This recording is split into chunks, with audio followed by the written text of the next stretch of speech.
Em primeiro lugar, agradecer o convite que me fizeram.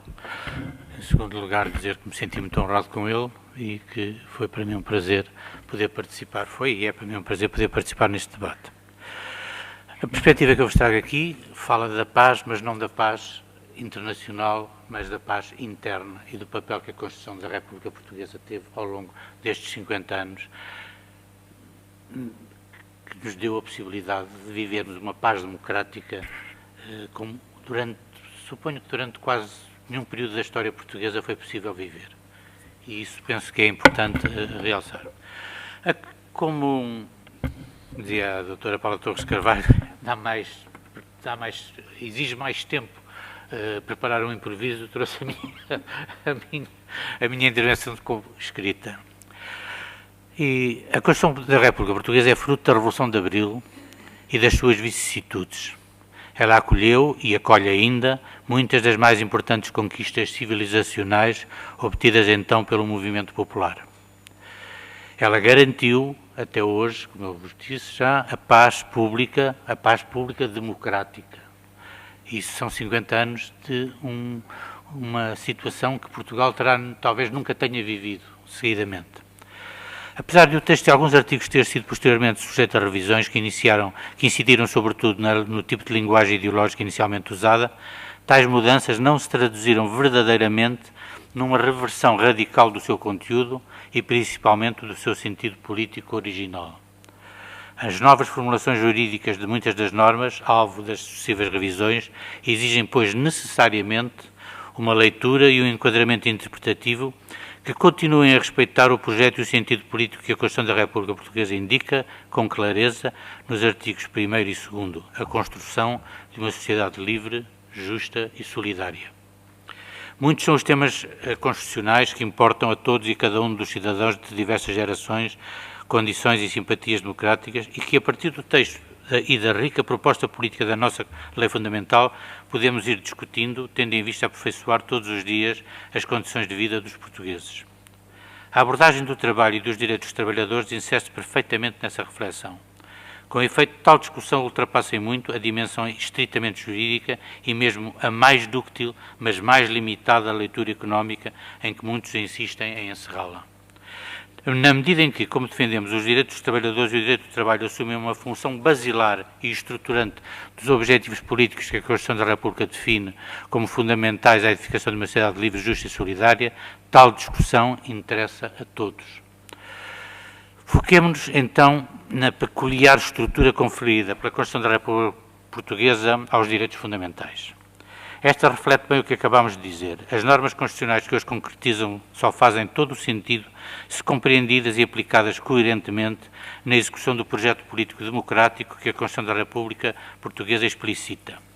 Diferentemente de outras, a Constituição da República Portuguesa consagra duas categorias de direitos fundamentais: os direitos, liberdades e garantias de todos os cidadãos, os direitos, liberdades e garantias específicas de uma classe de cidadãos, os trabalhadores. Os primeiros, o direito à liberdade e à segurança, à integridade física e moral, à participação política, à liberdade de expressão e a tomar parte na administração da justiça, correspondem ao núcleo fundamental das garantias que asseguram a todos os cidadãos uma vivência livre, como sucede ou devia suceder em qualquer sociedade democrática. No entanto, nos segundos, os direitos, liberdades e garantias específicos dos trabalhadores, que a Constituição da República Portuguesa inova e se diferencia de outras Constituições, alargando deste modo as bases e os horizontes da nossa democracia. A Constituição da República Portuguesa realça e equipara com efeito certos direitos sociais, em particular os relativos aos trabalhadores e aos direitos fundamentais gerais. A nossa lei fundamental quis, deste modo e de maneira efetiva, destacar e proteger especialmente o papel do trabalho e o Estatuto Social dos Trabalhadores no contexto geral da cidadania, atribuindo-lhes simultaneamente um papel político-social fundamental na sustentação do projeto da sociedade nela prevista. Quando foi aprovada a nossa Constituição da República Portuguesa, longe iam já os tempos em que uma Constituição como a da República Italiana do pós-guerra, proclamava com arrojo e otimismo, logo no seu primeiro artigo, que a Itália era uma república democrática fundada no trabalho. Sobre tal formulação profundamente humanista e congregando à data a aprovação e o consenso das correntes de pensamento político-filosóficas distintas, a democracia cristã, a social-democracia e o comunismo, afirmou mais tarde Gustavo Zegrabelski, professor de Direito Constitucional na Universidade de Turim e, mais tarde, juiz e presidente do Tribunal Constitucional italiano. Passo a citar. Fora do imaginário literário que se suscita, a questão pode ser formulada nos termos simples que se seguem. A Constituição coloca o trabalho como fundamento, como o princípio de que dependem do trabalho as políticas económicas, das políticas económicas a economia. Hoje assistimos, porém, a um mundo que, em relação a esta sequência, está invertido. Da economia dependem as políticas económicas, destas os direitos e os deveres do trabalho. O trabalho, de principal, passou a ser consequencial. Assim se confirmaram, infelizmente, os receios e as reticências que Piero Calamandrei, insigne jurista e ele próprio constituinte italiano em 1946, invocara já na altura sobre a Constituição que ajudou a escrever. Passo a citar. É tarefa da República eliminar os obstáculos que impedem o pleno desenvolvimento da pessoa humana, portanto, dar trabalho a todos, dar salário justo a todos, dar uma escola a todos, dar a todos os homens a dignidade de homem. Somente quando isso for alcançado será possível afirmar verdadeiramente que a fórmula contida no artigo 1º, a Itália é uma república democrática fundada no trabalho, corresponderá à realidade. Porque até hoje, até que haja essa possibilidade de cada homem trabalhar e estudar e de retirar com segurança do seu trabalho os meios para viver como homem, não só a República não poderá ser chamada fundada no trabalho, como também não poderá ser chamada democrática. Porque uma democracia em que não existe esta igualdade de facto, em que existe apenas uma igualdade de direito, é uma democracia puramente formal. Não é uma democracia em que todos os cidadãos são verdadeiramente capazes de contribuir para a vida da sociedade, para dar o seu melhor contributo e no qual todas as forças espirituais de todos os cidadãos são chamados a contribuir para esse caminho, para esse progresso contínuo de toda a sociedade.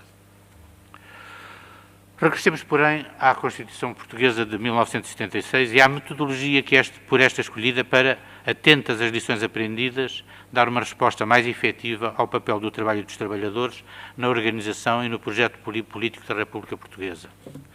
Não encontraremos, porém, na Constituição da República Portuguesa uma proclamação solene idêntica à que abre a Constituição da República Italiana. Tal tipo de abertura, mais adequado porventura a um libreto de ópera, género musical em que os italianos são mestres, não quadra bem com o mais realista e comedido sentido da história que têm os portugueses. Não nos esquecemos da idade avançada do nosso país em comparação com a do mais jovem Estado italiano. Mas se uma tal proclamação heroica não acontece, isto não significa que a Constituição da República Portuguesa não tenha dado, na arquitetura do seu texto e na formulação concreta e detalhada dos direitos do trabalho e dos trabalhadores, a mesma ou até maior importância ao papel que estes têm na concretização da sociedade solidária que orienta o sentido político da nossa República. Queremos mesmo que entre as Constituições dos países de cultura e tradição jurídica ocidental não há outra lei fundamental que realce e garanta tão fortemente o papel do trabalho e dos trabalhadores na sociedade como faz a nossa Constituição. O papel do trabalho e dos direitos dos trabalhadores são, com efeitos estruturais no plano da comunidade política que a Constituição da República, com grande abertura, mas não menos rigor, declaradamente prossegue. Tais direitos são mesmo concebidos como alicerces de uma sociedade mais livre e libertadora, não só dos próprios trabalhadores, mas também por via do papel a estes reservado na Constituição da República de todos os cidadãos portugueses. Se não, vejamos. Na parte primeira, direitos e deveres fundamentais, a Constituição da República Portuguesa estabelece os princípios que devem orientar a interpretação, o âmbito de aplicação e a força jurídica das diferentes normas e direitos nela consagrados. O artigo 17º da Constituição estipula, pois, o regime dos direitos, liberdades e garantias aplica-se aos enunciados no título 2º e aos direitos fundamentais de natureza análoga. O artigo 18º explica que todos os direitos fundamentais são diretamente aplicáveis e vinculam as entidades públicas e privadas. Os direitos, liberdades e garantias dos trabalhadores, consagrados nos artigos 53º e 57º do capítulo 3º do título 2º da parte 1ª da Constituição, gozam, por conseguinte, do mesmo grau de proteção e da possibilidade de aplicação direta que os direitos fundamentais que assistem a todos os cidadãos merecem. Além disso, a Constituição da República Portuguesa refere que tal regime também se aplica aos direitos fundamentais de natureza análoga. Acontece que os artigos 58º a 62º do capítulo 1º do título 2º da parte 1ª da Constituição, referindo-se aos direitos e deveres económicos, a Constituição da República enumera ainda todo um outro conjunto de direitos relativos ao trabalho e ao direito dos trabalhadores. Artigo 58º, direito ao trabalho, 59º, direito dos trabalhadores. Portanto, há duas abordagens diferentes do direito ao trabalho e dos direitos dos trabalhadores. Nesta matéria, a originalidade da Constituição da República Portuguesa não se limita ao enquadramento e à relevância que dá ao trabalho e aos seus direitos e aos direitos dos trabalhadores. A nossa lei fundamental estabelece com efeito um quadro coerente de direitos fundamentais que orientam e dão suporte à proposta política que formula, desde logo, nos artigos 1º e 2º. Não por acaso a Constituição da República situa igualmente o direito à propriedade privada, artigo 62º, no mesmo título 3º, Direitos, Deveres Económicos, Sociais e Culturais, capítulo 1º, Direitos e Deveres Económicos, a par do direito do trabalho, a par dos direitos dos trabalhadores, dos direitos dos consumidores e do direito da iniciativa privada, cooperativa e autogestionária. O enquadramento sistemático que a Constituição da República Portuguesa faz do direito à propriedade privada pretendeu, de facto, integrar este direito, também ele, não no quadro dos direitos fundamentais gerais do indivíduo, mas no dos direitos análogos aos que constam especificamente no título 2º, no quadro dos direitos sociais. Tal enquadramento desloca assim o acento tónico usualmente colocado pelas Constituições liberais no seu gozo e benefício puramente individual para um plano social em que, também em relação a ela, à propriedade privada, o proveito coletivo e o sentido social estão presentes. De igual modo, os direitos dos trabalhadores consagrados no mesmo título 3º devem ser lidos no mesmo quadro de valores e propósitos civilizacionais, que, precisamente, os torna direitos análogos aos direitos fundamentais. É que uns e outros, além de estabelecerem garantias individuais, apontam igualmente para um mesmo desiderato político, a construção de uma sociedade de homens livres, fundada e organizada para a promoção do bem comum. Se o artigo 1º e 2º da Constituição da República norteiam a razão de ser e o sentido político da República, e o seu artigo 9º estatui as correspondentes tarefas do Estado para as realizar, isso significa que os direitos fundamentais dos trabalhadores e as leis que os regulam contribuem não apenas para garantias da realização da sua dignidade de pessoa humana, mas operam também como instrumentos fundamentais da realização de uma ambicionada sociedade livre, justa e solidária. São, portanto, direitos eminentemente políticos, na medida em que assumem uma perspectiva conformadora do projeto da sociedade que a Constituição da República se propõe explicitamente edificar. Daí que as leis que concretizam tais direitos tenham obrigatoriamente de considerar todos os planos em que se manifesta a sua efetivação. Trata-se da vivência familiar, da realização cultural, do trabalhador e dos que com ele convivem, trata-se das obrigações do Estado no que toca às tarefas que este se vê obrigado a cumprir para que o trabalhador e o trabalho que este realiza contribuam para toda a sociedade. A Constituição da República não vê, pois, o direito do trabalho como um ramo específico do direito civil. Nem assim podem os contratos estabelecidos entre o trabalhador e o empregador ser analisados numa perspectiva meramente privatística.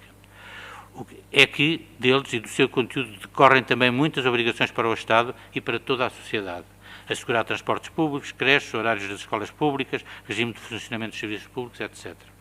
O artigo 288 da Constituição da República inclui nos limites da revisão constitucional todos os direitos fundamentais.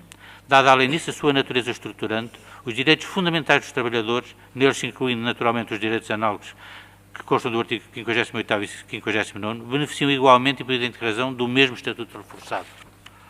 A verificação da constitucionalidade das leis laborais não pode assim cingir-se à mera apreciação concreta, atomística e parcelar da conformidade constitucional de cada uma das suas normas.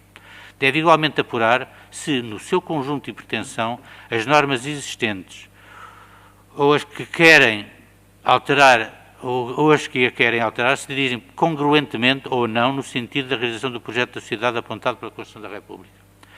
Elas, como peças de um puzzle, só fazem sentido se estiverem adequadamente ordenadas em torno do mesmo propósito constitucional. A verificação da constitucionalidade das leis laborais deve, em suma, confirmar se da sua articulação não resulta uma desconformidade substancial com o projeto constitucional, tal como estabelecido no artigo 1º e 2º da Constituição, a construção de uma sociedade livre, justa e solidária. Discutir em todos os sítios a Constituição da República Portuguesa, a sua filosofia e os seus princípios, valores e direitos, designadamente o direito ao trabalho e o direito dos trabalhadores, poderá, pois, contribuir para reanimar o debate em torno da justiça social, da solidariedade e do empenho coletivo na realização do bem comum. Muito obrigado.